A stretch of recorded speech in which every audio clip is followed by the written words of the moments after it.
Students, accounts लॅबच्या या video सीरीजमध्ये आपण final अकाउंट्सच्या वेगवेगळ्या ॲडजस्टमेंट डिस्कस करतो आहे.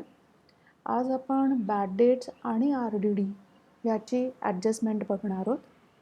बॅड डेट RDD दोन प्रकारचं असतं. एक म्हणजे जे ट्रायल बॅलन्समध्ये दिलेलं असतं ते, आणि दुसरं म्हणजे जे ॲडजस्टमेंटमध्ये मेन्शन केलेलं असतं ते. जे ट्रायल बॅलन्समध्ये बॅड डेट RDD दिलेलं असतं त्याला आपण ओल्ड बॅड डेट आणि ओल्ड RDD असं म्हणतो. याच्यामध्ये बॅड डेट्स तुम्हाला डेबिट बॅलन्स दिसतो आणि RDDचा क्रेडिट बॅलन्स दिसतो. एक गोष्ट नेहमी लक्षात ठेवायची ती म्हणजे ट्रायल बॅलन्समधले प्रत्येक अमाऊंट पोस्ट होताना फक्त एका ठिकाणी पोस्ट होते, वेअरॅज ॲडजस्टमेंट पोस्ट करताना ॲडजस्टमेंटची प्रत्येक अमाऊंट दोन ठिकाणी पोस्ट केली जाते, म्हणजेच प्रत्येक ॲडजस्टमेंटला दोन इफेक्ट दिले जातात. सो ट्रायल बॅलन्समध्ये तुम्हाला जे बॅड डेट आणि RDD दिसतं ते फक्त एका ठिकाणी पोस्ट होतं, ते म्हणजे प्रॉफिट अँड लॉस अकाउंटमध्ये. प्रॉफिट अँड लॉस अकाउंटच्या डेबिट साईडला आपण ओल्ड बॅड डेट्स म्हणजेच ट्रायल बॅलन्समध्ये दिलेलं बॅड डेट्स इनर कॉलममध्ये लिहून घेतो. त्यानंतर त्याच्यामध्ये ॲडजस्टमेंटमध्ये दिलेलं बॅड डेट आणि RDD ॲड केल्यानंतर जी टोटल येते त्याच्यामधून आपण जे ट्रायल बॅलन्समध्ये दिलेलं RDD आहे म्हणजेच ओल्ड RDD आहे ते ह्याच्यातनं मायनस करतो आणि फायनल अमाऊंट आपण आउटर कॉलममध्ये लिहितो.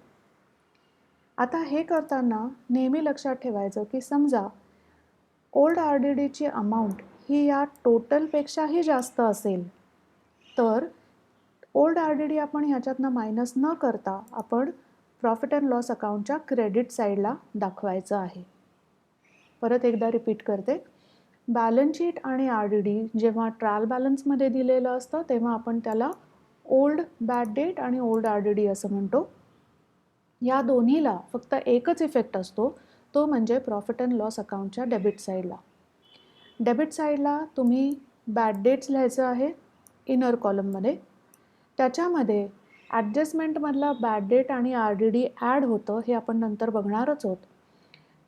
ते ॲड केल्यानंतर जी टोटल येते त्याच्यामधून हे ओल्ड RDD जे आहे जे ट्रायल बॅलन्समध्ये दिलेलं असतं क्रेडिट साईडला ते आपण ह्याच्यातनं मायनस करतो. लक्षात एक गोष्ट ठेवायची की जर ही टोटल ओल्ड RDD पेक्षाही कमी असेल तर मात्र ओल्ड RDDची जी अमाऊंट आहे ती तुम्ही डेबिट साईडला न दाखवता क्रेडिट साईडला दाखवायची आहे.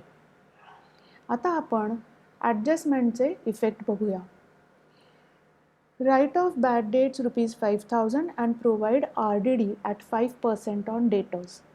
जेव्हा बॅड डेट RDD ॲडजस्टमेंटमध्ये दिलेलं असेल तेव्हा आपण त्याला न्यू बॅड डेट आणि न्यू RDD असं म्हणतो. प्रत्येक ॲडजस्टमेंटला दोन इफेक्ट असतात, त्याचप्रमाणे ह्या बॅड डेट आणि RDDला सुद्धा दोन इफेक्ट असणार आहेत.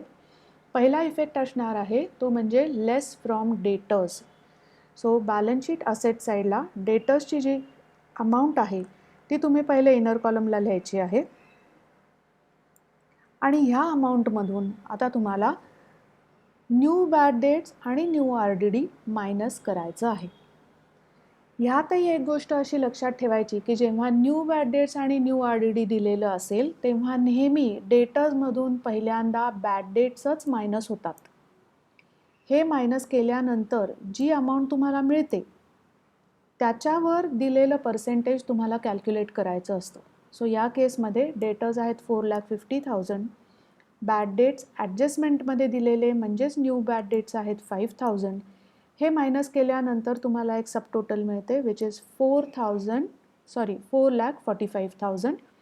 याच्यावर 5% तुम्ही कॅल्क्युलेट केलं तर तुम्हाला मिळेल 22,250. हे तुम्ही मायनस करायचं आहे. सो 4,45,000 मायनस 22,250 फायनल अमाऊंट जी आहे 4,22,750 ही आपण आउटर कॉलममध्ये लिहिणार आहोत. म्हणजेच ॲडजस्टमेंटमध्ये दिलेलं बॅड डेट्स आणि RDD ह्या दोन्हीही अमाऊंट्स आपण सन्ड्री डेटर्समधून मायनस करणार आहोत. फक्त हे मायनस करताना एक सिक्वेन्स लक्षात ठेवायचा की नेहमी बॅड डेट्स पहिले मायनस करायचे आहेत. ते मायनस करून आलेली जी अमाऊंट असते त्याच्यावर तुम्हाला RDD कॅल्क्युलेट करायचं आहे.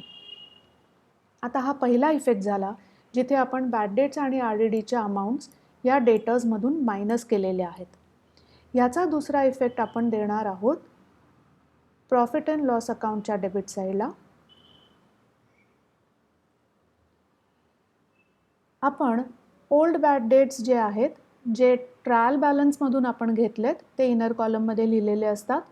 त्याच्यामध्ये तुम्हाला आता हे न्यू बॅड डेट आणि न्यू RDD दोन्ही अमाऊंट्स ॲड करायच्या आहेत. सो 5000 आणि 22,250 या दोन्ही अमाऊंट आपण 3350 मध्ये ॲड करून फायनल अमाऊंट आपली येणार आहे 30,600. ह्याच्यामधून आपण ओल्ड RDD जे मगाशी आपण ट्रायल बॅलन्समधून बघितलेलं होतं, इथे पोस्ट केलं आहे, ते मायनस केल्यानंतर जी अमाऊंट येईल फायनल ती आपल्याला आउटर कॉलममध्ये लिहायची आहे. जर ओल्ड RDDची किंमत ही या टोटलपेक्षा जास्त असेल तर ओल्ड RDD तुम्ही क्रेडिट साईडला लिहिणार आहात आणि ही टोटल डायरेक्टली आउटर कॉलममध्ये लिहायची आहे.